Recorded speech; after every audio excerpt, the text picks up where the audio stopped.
Kannur municipal corporation 4ാം വാർഷിക പദ്ധതി പ്രകാരം മെൻസ്ട്രൽ കപ്പ് വിതരണത്തിന് മുന്നോടിയായി വിവരശേഖരണവും ബോധവൽക്കരണ ക്ലാസും സംഘടിപ്പിച്ചു. ജവഹർ ലൈബ്രറി ഹാളിൽ നടന്ന പരിപാടി deputy mayor advocate P Indira ഉദ്ഘാടനം ചെയ്തു. കൗമാരപ്രായക്കാരായിട്ടുള്ള കുട്ടികൾ നമ്മുടെ മക്കളെ ഇത് ഉപയോഗിക്കാൻ രക്ഷിതാക്കൾ തന്നെ അവരെ അത് ഉപയോഗിക്കാൻ അനുവദിക്കുന്നില്ല എന്നുള്ള ഒരു യാഥാർത്ഥ്യവും നമ്മുടെ മുന്നിലുണ്ട്.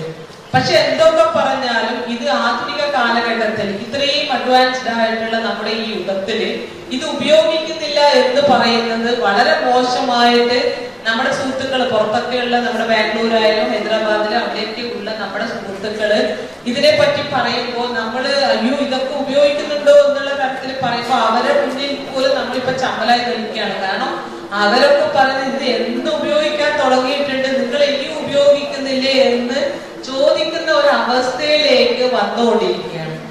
Standing committee chairman Suresh Babu Elayavoor അധ്യക്ഷത വഹിച്ചു. ആരോഗ്യ standing committee chairman MP Rajesh സ്വാഗതം പറഞ്ഞു. Standing committee chairman Shahina Moideen, കൗൺസിലർമാരായ മിനി, ശ്രീജ എന്നിവർ പങ്കെടുത്തു. ഗൈനോക്കോളജിസ്റ്റ് ഡോക്ടർ ശൈലജ ബോധവൽക്കരണ ക്ലാസ് എടുത്തു. വളരെ ഷേപ്പിലുള്ള ഒരു സാധനമാണ് മെൻസ്ട്രൽ കപ്പ്. നിങ്ങൾ എല്ലാവരും കണ്ടു കാണുമല്ലോ. അതിങ്ങനെയാണ് വരുന്നത്.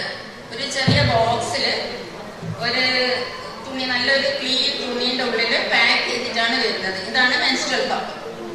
അപ്പൊ ഇത് നല്ലൊരു മെഡിക്കൽ ഗ്രേഡ് സിലിക്കോൺ എന്ന് പറഞ്ഞ ഒരു ഉപകരണം കൊണ്ടാണ് ആക്കുന്നത്. അതുകൊണ്ട് ഇതിനെ കൊണ്ട് നമ്മുടെ ബോഡിക്ക്, നമ്മുടെ യോനി ഭാഗത്തോ നമ്മുടെ ശരീരത്തിനോ ഒരു